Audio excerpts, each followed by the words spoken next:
Hey everyone, nice to see you guys again. All right, let me just get my notes together really quickly. Okay,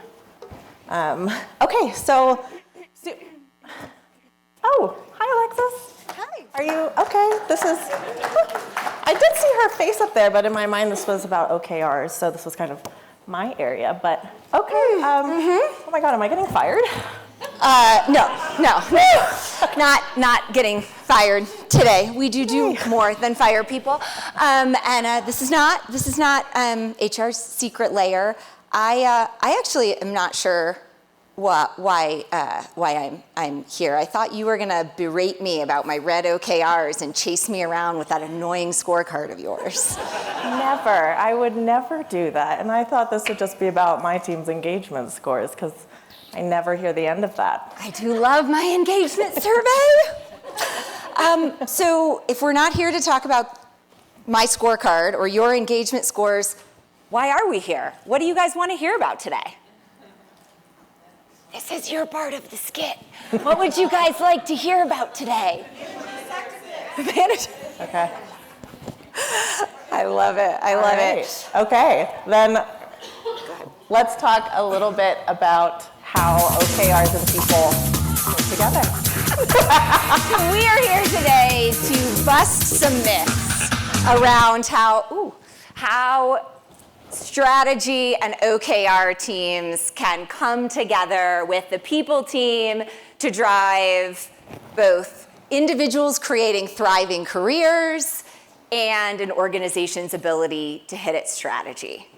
So I don't think SNL has to be too threatened by our cold open there, but we did think it would be a fun way to hopefully get the juices flowing this morning on day 3.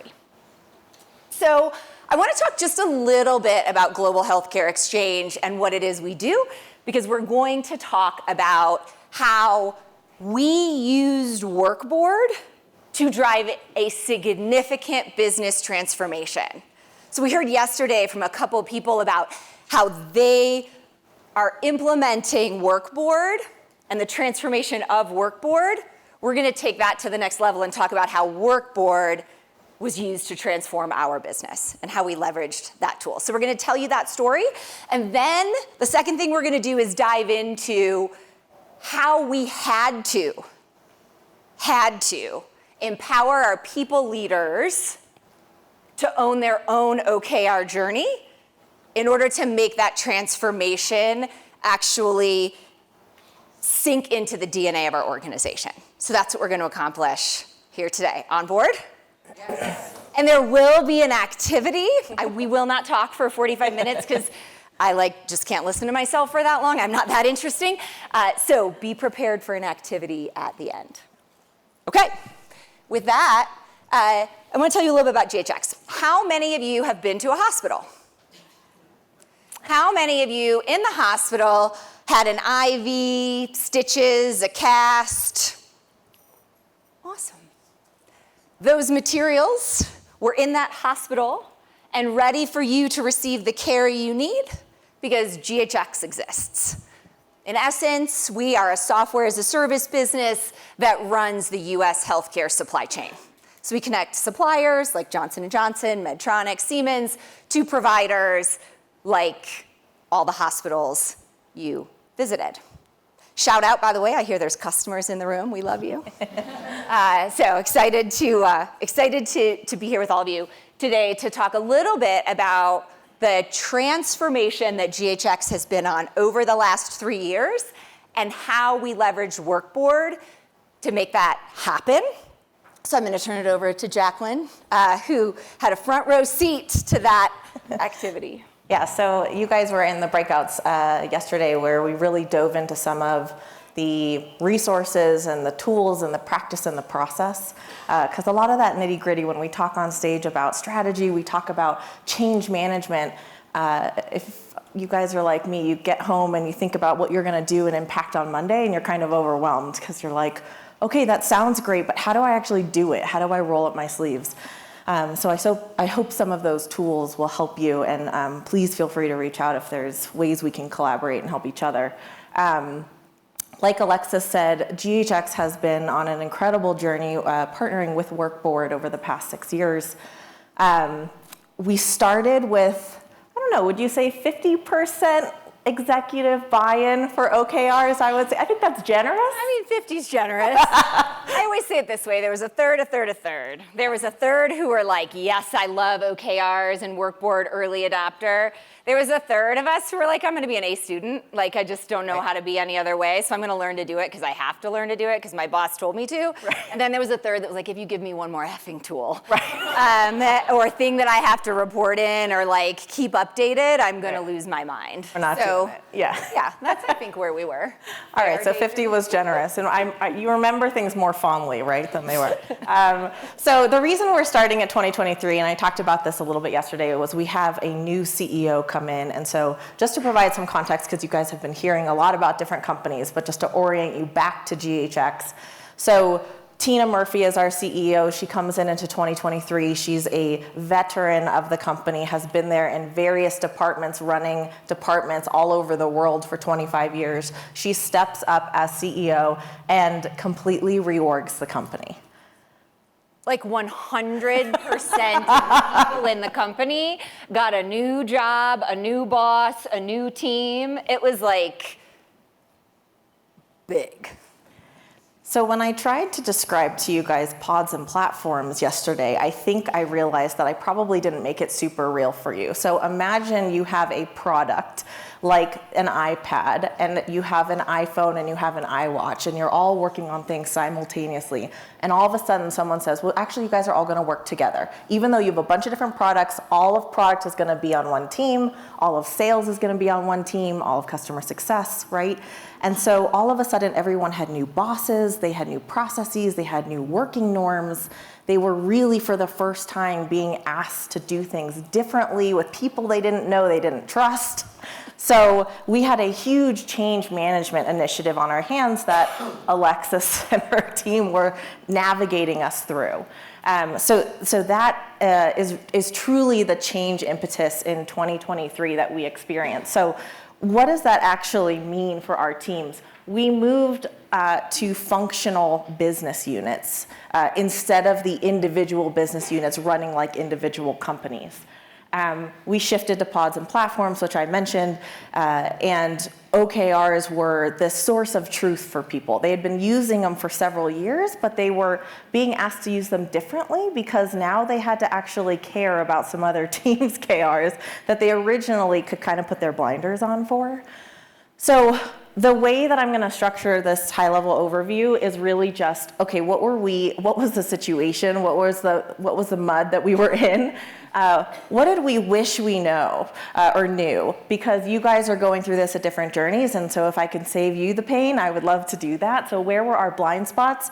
And then how did we really move our opportunities into reality in the following year? So yes, everything was in WorkBoard, but that is actually not necessarily a good statement. Not everything should be in WorkBoard. We had no prioritization, we had no capacity discussion, so people would sign up for KRs and be really excited and pat themselves on the back that they created this really nicely written key result that had a ton of dependencies cross-functionally and not one person talked to each other about it. And no trade-off discussions. Okay, if we do this, how does that impact something else we committed to?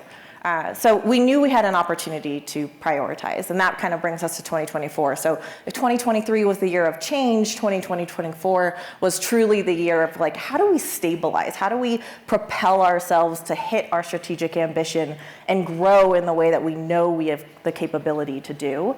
So I talked to you guys a little bit about the top 10 enterprise priorities. I'm not going to go into that again, but we really started establishing these rituals around how we work together, the norms of how we work cross-functionally, how, like, even as something as simple as, okay, if you have a dynamic team, is the source of truth for that KR on the functional dashboard or is it on the pod dashboard? Like, very basic questions that we needed to solve for people. So we created the same ritual every single quarter. Here's the source of truth. This is the order of operations, and that really helped.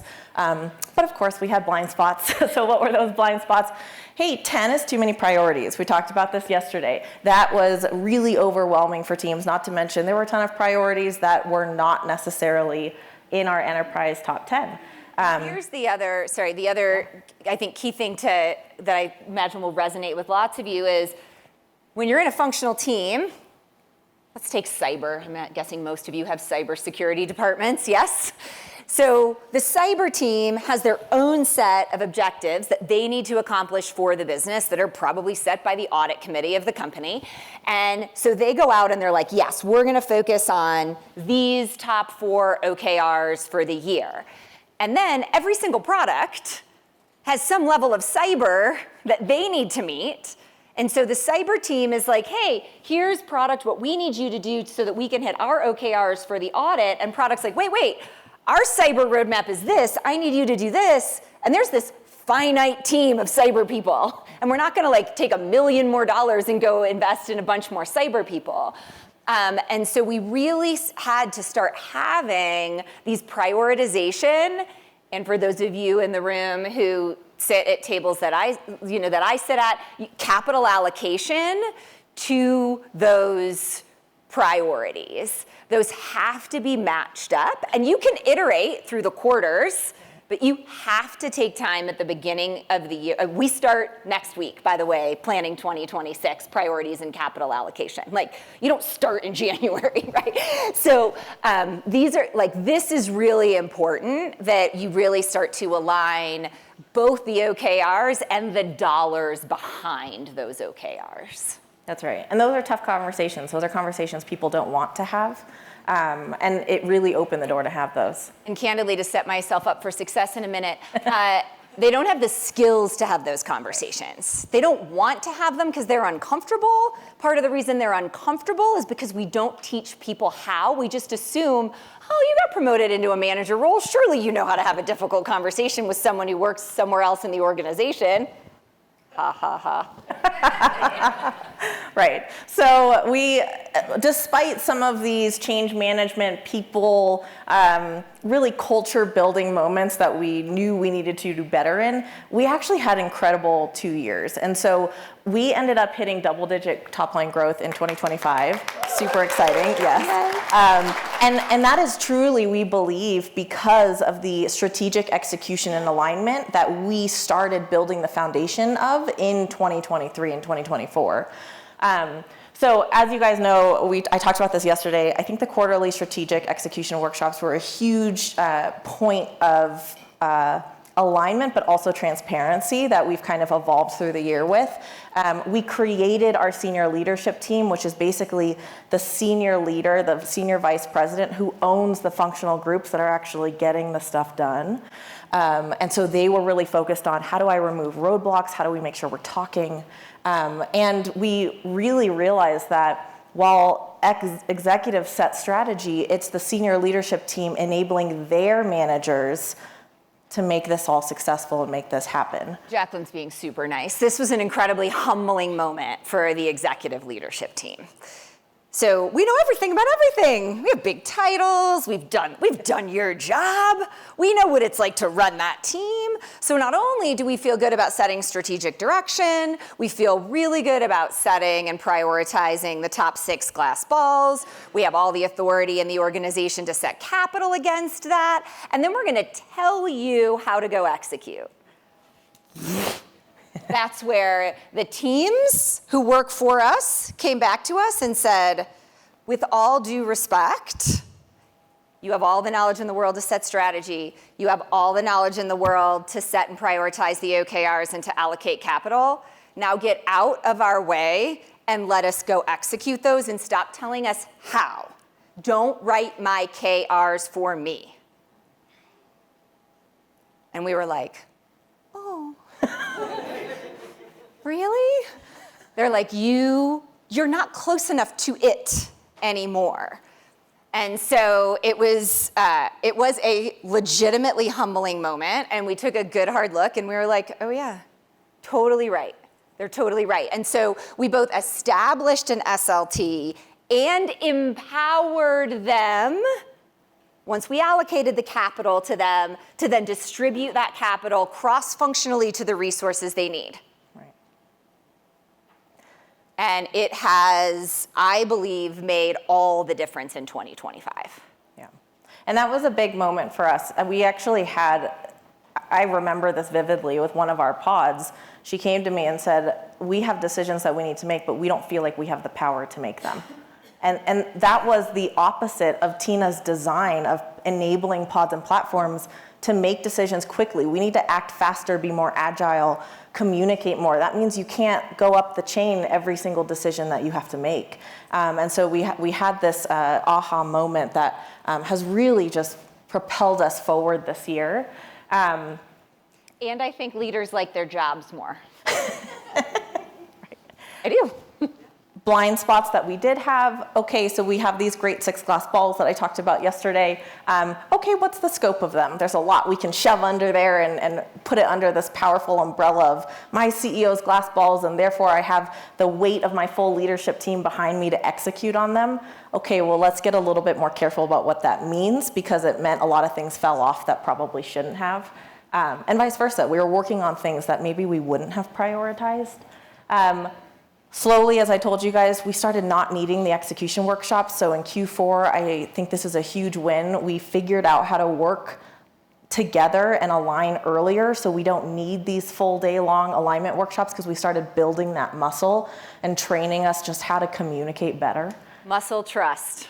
I'd say you created the muscle and the trust in person. Right. So I don't think we ever would have gotten to where we are now had you not had those long, grueling, painful, multi-day meetings. Jaclyn probably makes them sound so fun. I saw the whiteboard after, I heard about the people mad at each other after, all the things. So, but you wouldn't have gotten to the trust had they not locked themselves in that room and battled out those difficult conversations. Yeah.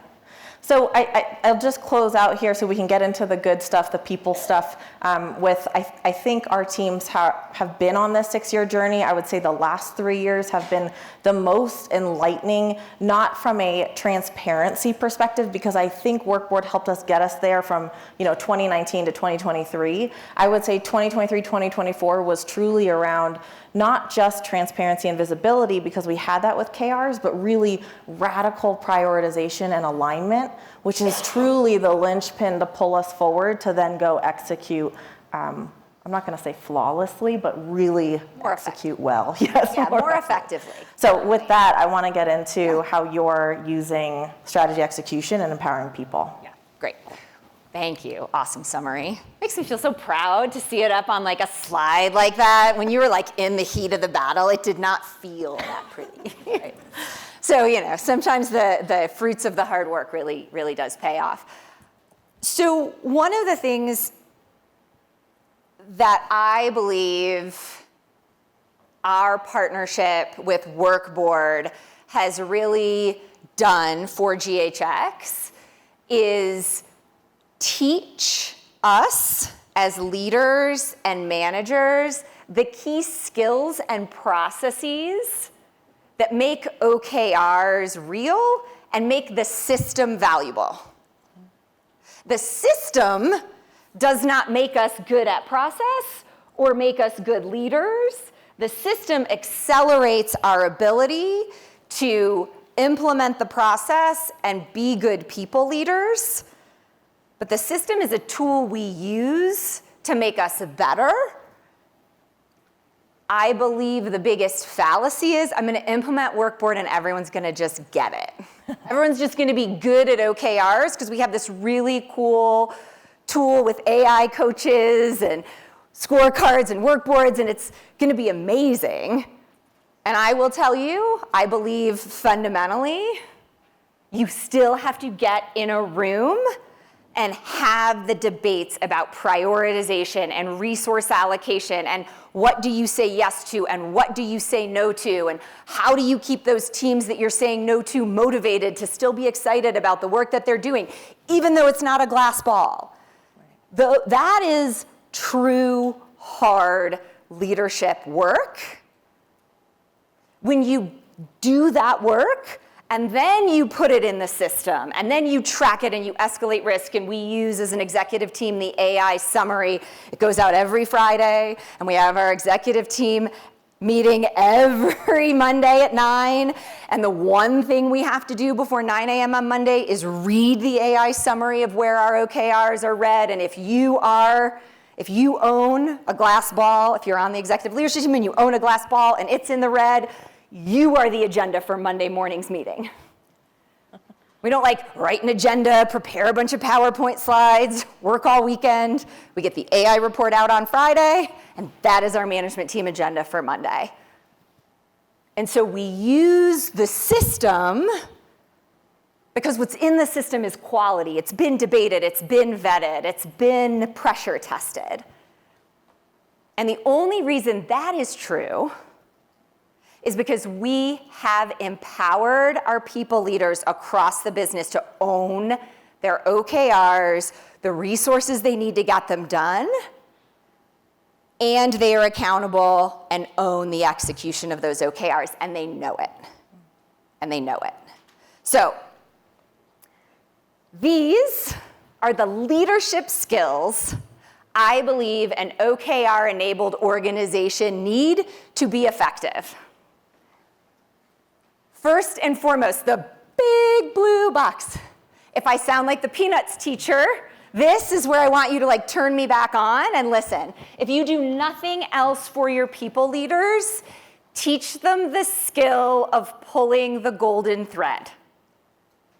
If you don't know what that means, find your WorkBoard rep before you leave today and ask them for Deidre's presentation on pulling the golden thread. The golden thread is this. I'm going to try and do you justice. You have the vision and mission. You have the noble work that your organization is going out to accomplish to make a difference in the world. Then you have your strategy. That is how you are going to go make that mission and that vision happen. And then you have the execution of that strategy, which is your OKRs. Every single people leader in the business should have the skill to be able to say, here is your OKR, here is how it is connected to our strategy, and this is how it is connected to our ability to go achieve our noble mission and vision. It is the ability to tie the execution, OKR-driven work to our organization's purpose and meaning.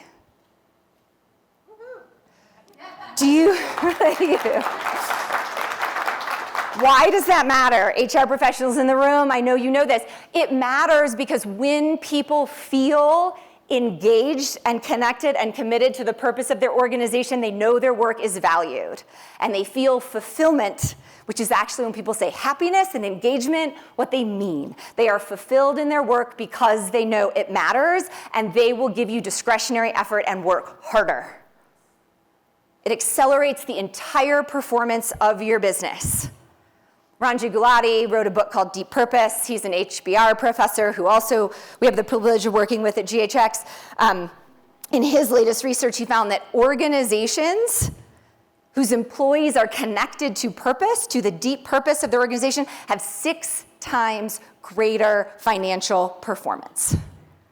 There is a direct correlation to people's connection of their work to the vision and mission and the output your business drives. Every single people leader should be able to do this. This is a skill you can teach. I have a super fun, the technologists love me at our company. I got on the phone with an engineer's team's going through some stuff and some big change, and I was like, okay, pull the golden thread for me. And he was like, oh, and I was like, do it, you can do it, stretch the muscle, And you know what, he did it, and he did it really well. And I was like, good, now write that down and send that to your team. They've got to know that, yes, this work is hard, but it matters, right? So you can coach your leaders. You make them do silly skits and role plays, right? Because that is how people practice and learn. So learn to pull the golden thread. So we started the golden thread work 3 years ago. We got our engagement score back, our annual engagement score back on Friday, literally a week ago. The number 1 highest rated GHX engagement score of the 30 questions we asked, with a score of 86. I understand how my work drives GHX's mission, and vision.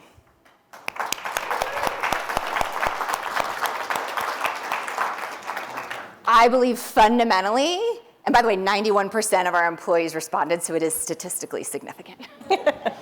So I believe this is the #1 skill if you hear nothing else. That being said, I absolutely also believe these are the other critical skills you have to start building. OKRs are essentially, the methodology itself is essentially built on a growth mindset. You set something aspirational, you do your best to go achieve it. If you fall short, you learn, you grow, you move on, yes? With those learnings in place. If you have a bunch of fixed mindset managers, OKRs will fundamentally fail. So if you have not read Carol Dweck's book, if you are not familiar, get on ChatGPT on the way home, Google her TED Talk. She's the OG of growth mindset. She's amazing. But start thinking about how you're building a growth mindset in your organizations. And I mean, really think about it. What are the interview questions you ask when you're hiring someone to show whether they have a growth or fixed mindset?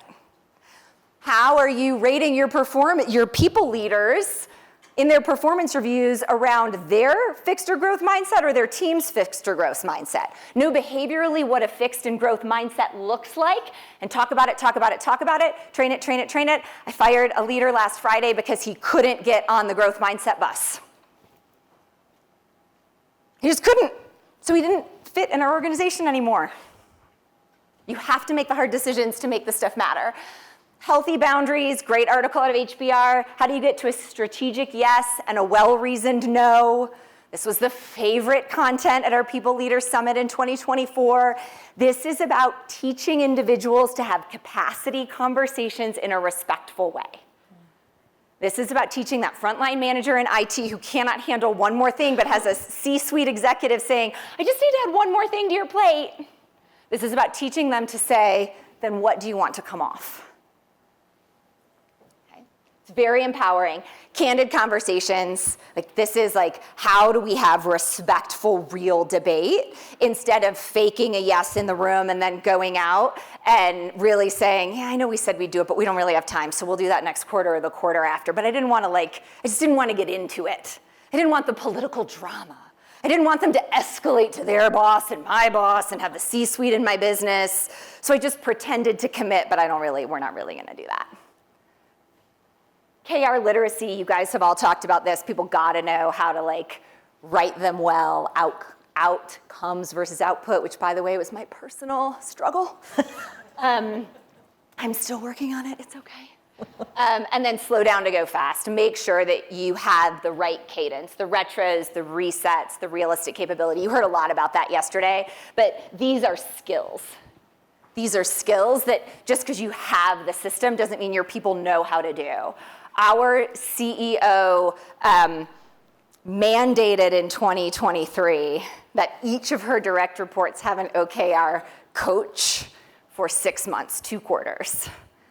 It was game-changing in our ability, our individual ability to, because you can be vulnerable with a coach. You can be like, I don't know how to do this, I don't want to do this, help me understand this. Nobody wants to look vulnerable in front of their peers.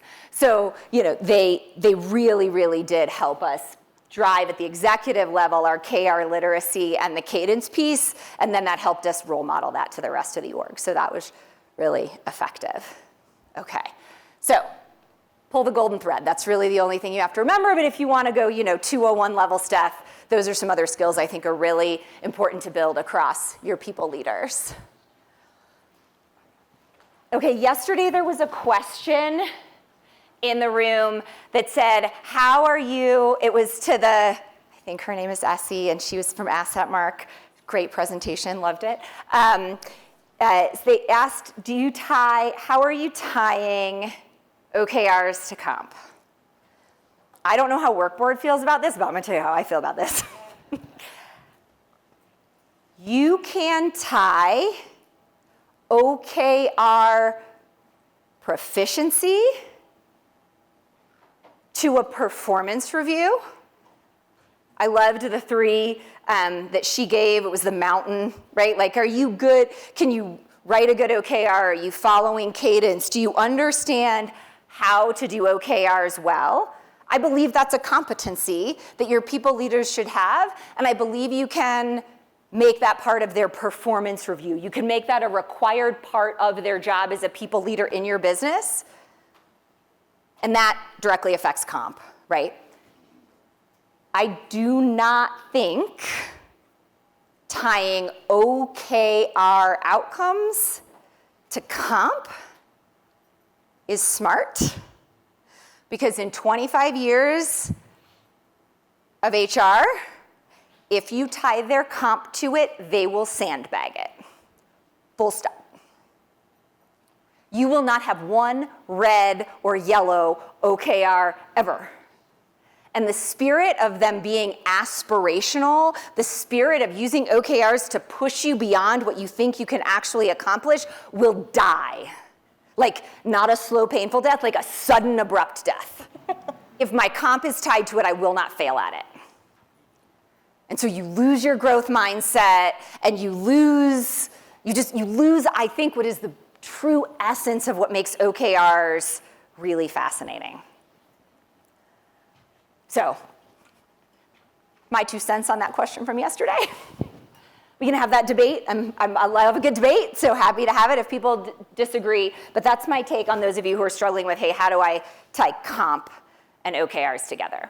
So I want to tell you one more thing that we use, how we use talent intelligence and performance management and OKRs.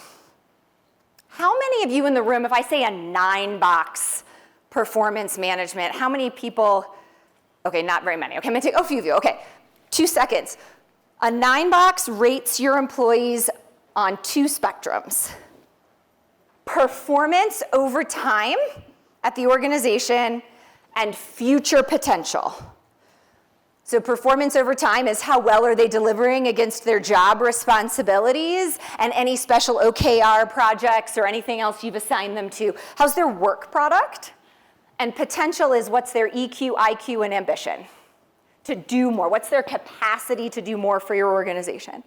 We plot every single employee into one of those 9 boxes, and we record it in our HRIS system, and we build lots of plans. You gotta move up, you gotta move out or out of the pink boxes, performance improvement plans, wrong people, wrong role, let's fix the people who are underperforming. Let's accelerate the people in the green boxes. Let's make sure the folks in the green boxes are getting energy from their work and continuing to accelerate their high performance. Give them opportunities so they don't leave to take their gifts elsewhere. And how do we keep the core performers in our organization excited about the work they're doing and motivated to continue to be part of GHX? Okay, very important tool.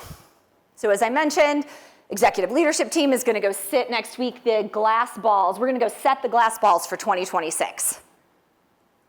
Once those glass balls get set, we're gonna go, okay, great. What resources are currently allocated to that work? And we're gonna run a super cool report out of Dayforce, and it's gonna give you the 9 box of that team. Last year, when we did this, one of our most critical glass balls was to fix a product that was behind. And we looked at the 2 leaders from product and from development who were assigned, and we were like, oh, those are the people who are leading?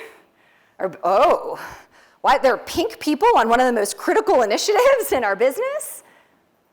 One of the leaders was languishing. She had more of a fixed mindset. She'd been there a really long time. She had really good institutional knowledge. She knew the product inside and out, but she didn't have the energy or the ambition to take on a glass ball.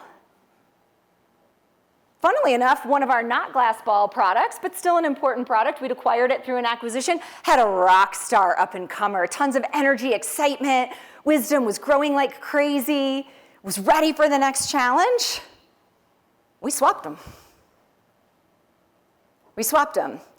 We said, hey, no languishing leader that you've been on this product for a really long time, but you're not bringing it. And we have someone else who does have the capabilities and energy, ambition, EQ, and IQ, and a proven track record of performance to take on this really difficult project. super difficult conversation, not comfortable. That glass ball is green for the first time in 2 years. You have to make sure when you're setting your priority glass balls that you have the right people in the right roles with the right level of wisdom and energy to get your glass balls done. That is the intersection of how you use performance data and set yourself up for OKRs. There's lots of other things we do. I'm watching my time. I talk too long. I knew it. But I think that those are the two. If I could say, take 2 things away. Teach your people leaders how to pull the golden thread, and make sure when you set your priority OKRs, they're not full of languishing leaders and underperformers. Like, take the time to do that gut check. It's just as important as making sure the OKR has the right capital behind it. It is to make sure it has the right human capital behind it. Okay. I think we have time to do the quick exercise. Yes, we still have a few minutes to do table discussions. Okay, great. I'm gonna turn it over to Jaclyn. You're gonna have a little table discussion, and then we are gonna report out, and I am gonna randomly call on tables. So don't take a vacation. Okay, so these are 3 different prompts, and we are curious for tables 1 through 6. You're gonna do the first one. Tables 7 through 12, you're gonna do the second, and tables 13 through 18, you're gonna do the third. So the first, what blind spot did you hit in the last year, and what did you learn? And this is in your OKR journey. What manager or leader behavior most often gets in the way of your ability to be great at OKRs? And this is not going to your executives, so you can be honest. Alexis gave us permission, and she is an executive. And then third, what is one new way to link workboard and talent planning based on everything you've heard from Alexis? So again, tables 1 through 6, you're gonna take number 1. Tables 7 through 12, you're gonna take number 2. And tables 13 through 18, you're gonna take number 3. And how long do they have? 5? Oh, so, okay, so let's do 5. We're gonna do 7 minutes of conversation and then a quick report out. Cool. Okay. Are we ready? We're gonna call on one table to share out. Because here's what I can tell you. We are not the experts at this stuff. Like, we are still learning and growing every day, all the time. So I'm gonna be a little selfish and learn from all of you. So that is this portion of the show. All right, let's see. Table 1. Who wants to share out? Do we have a handheld? Can you, so everyone can hear them? It's hard to hear the front and the back. So table 1, who wants to share out one blind spot you hit in the last year and what you learned from it?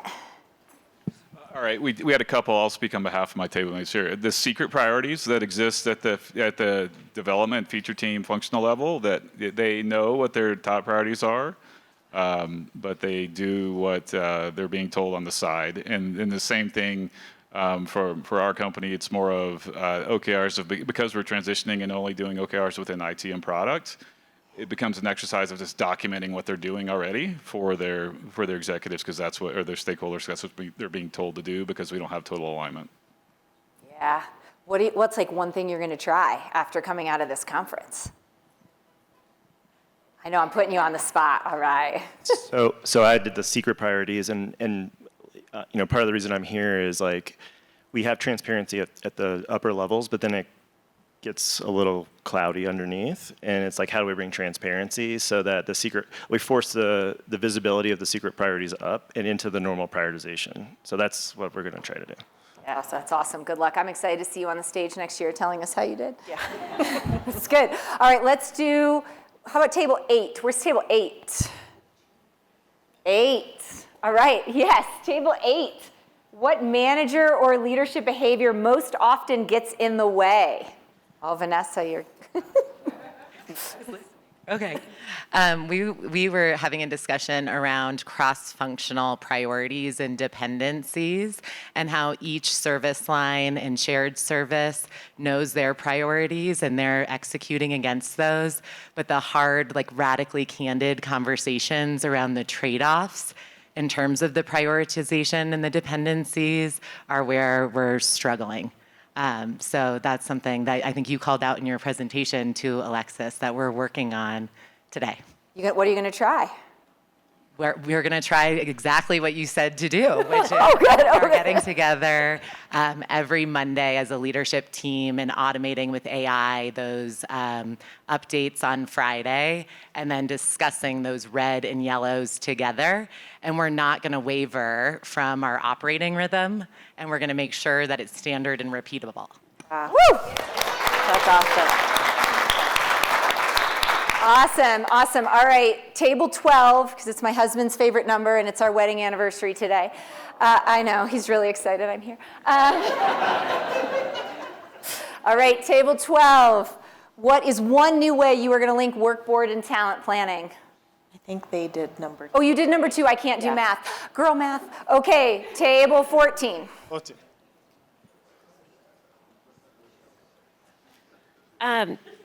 So my name is Mackenzie. I think one thing that really stood out for me is the 9-box linking and making sure you really do have the right people to carry out the right work. That's something that I think is a gap for us today. So I'm excited to take that back. And then I think a complement to that too is the golden thread training. I think that's really key as well, so that, to your point, people know why the work they're doing is so important and how they're contributing to that. I could not have segued to my closing any better. So I'm going to tell a quick golden thread story and then we'll wrap up. So in 2026, we're going to be moving to a new corporate headquarters. And I have the privilege of running the facilities team at GHX. I know it's very glamorous. And so a facilities move, for anyone who's ever done it, is fairly grueling work. Think you're going to open this new office and everyone's really excited and they're like, my commute's 20 minutes longer, gas is expensive, how am I going to park downtown? Right, all the things. And so big change management effort. It's a really important glass ball. And so in the old goals and objectives world, the facilities team would have said, I am going to move the facility from our current 1990 accounting firm office to a nicer office downtown by X date for X budget, right?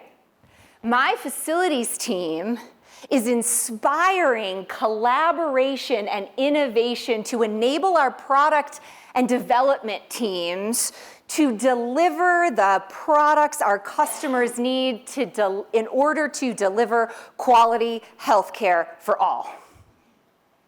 That's what my facilities team is doing. They're not moving computers from one building to another or walls and power. They are accelerating innovation and collaboration through an exciting new space in an engaging urban environment so that our product pods can deliver for our customers so our customers can take care of you.